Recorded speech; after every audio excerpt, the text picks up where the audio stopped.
Okay, let's practice pivoting or manipulating the data within our pivot table.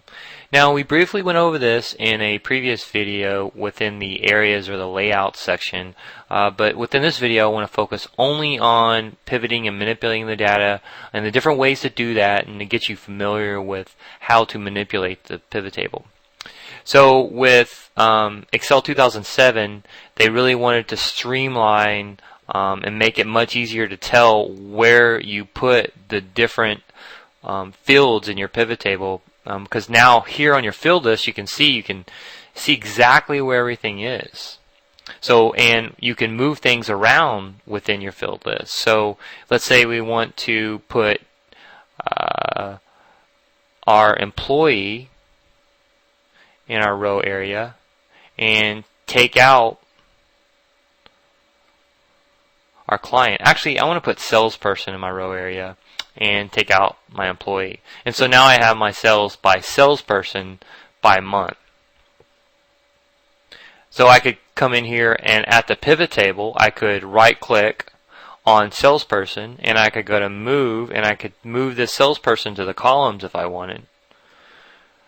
Doesn't look very nice, so I'm going to go ahead and also move my date to the row area. So I'm going to go back to my field list here and I'm going to take date and move it down to the row. And so now I have my date going down and my salespeople going along the horizontal axis there in my row, in my column area. Now, and finally, for those of you that like the pivot tables that were in Excel 2003, you can go into the pivot table options and you can go to display and you can choose the classic pivot table layout, which enables you to drag and drop stuff directly in the pivot table. So I like dragging and dropping stuff within the pivot table, so I often go back to the classic layout.